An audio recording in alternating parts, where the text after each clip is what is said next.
At this point, I am going to invite President and Vice Chancellor Deb Terry up to the podium, who will address the network as well. Thank you, Debbie. Thank you very much, Bronwyn, and welcome everybody, not only here, but also at Gatton and Hurston. And it's great to see so many people here today. I think it really speaks to our culture and what is important to all of us as an institution. Can I begin by acknowledging the traditional owners of the various lands on which we are meeting today? We honour their elders and their continuing cultural and spiritual connections to those lands as we walk together on the path to reconciliation. Now, Bronwyn, I really do want to acknowledge you.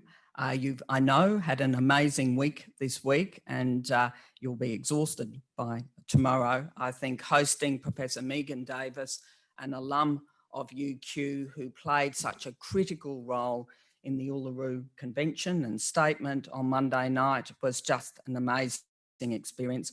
It's the second time I've heard her read the Uluru statement, but each time it just is so powerful and it feels so, the words are just beautiful, and I'm going to come back to them tonight, later, because they are very important words for all of us. I also acknowledge our other senior Indigenous leaders who are with us today, and I do want to welcome Norm Sheehan, who I can see over there. There's a big lot of flowers there, Norm, but Norm chairs our Reconciliation Action Plan Steering Committee.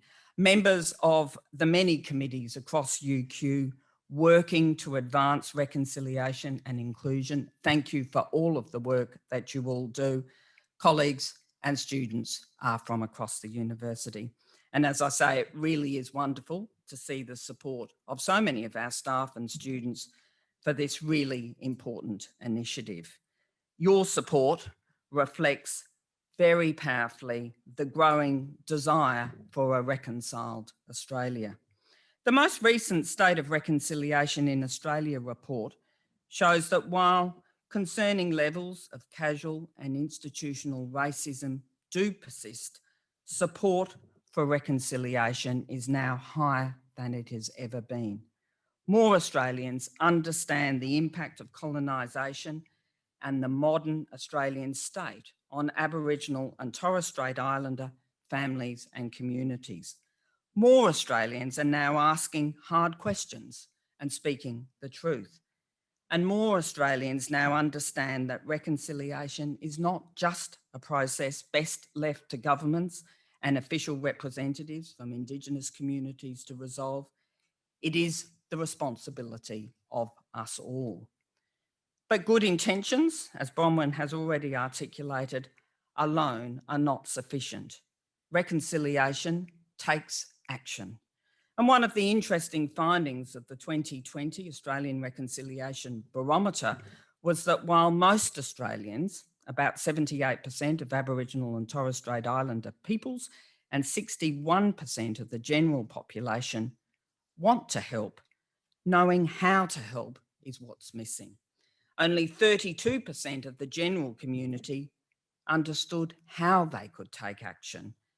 And this is an area where the university can and should be showing leadership, both within our own community, but much more broadly.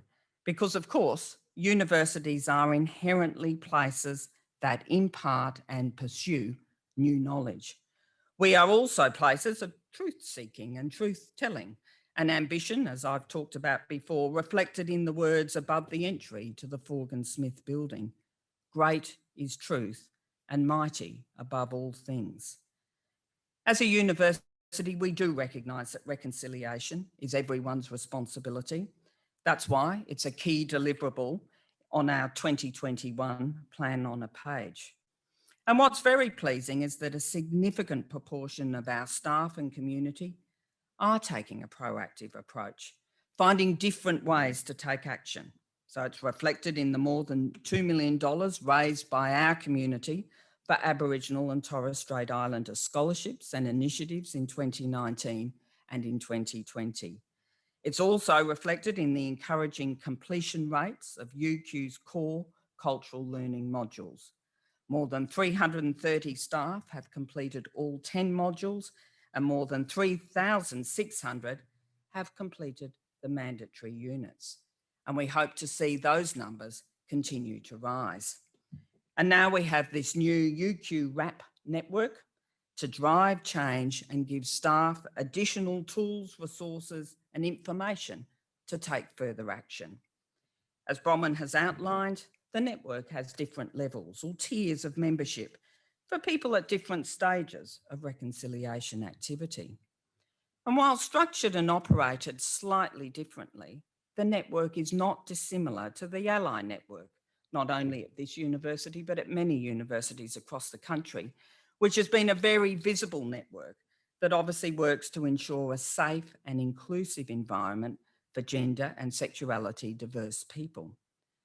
There will be many opportunities this afternoon for you to sign up to the new RAP network, and I do encourage everybody to do so. For those at Gatton and Hurston, keep an eye out for the QR codes on the boards nearby, and please also encourage your teams and your colleagues to sign up. I sincerely thank you all for your support. And I think we all understand that we've got some distance yet to travel on Australia's journey towards reconciliation, but I commend all of you for your commitment to playing a role in achieving an outcome that will deliver a stronger, fairer and more just society for us all.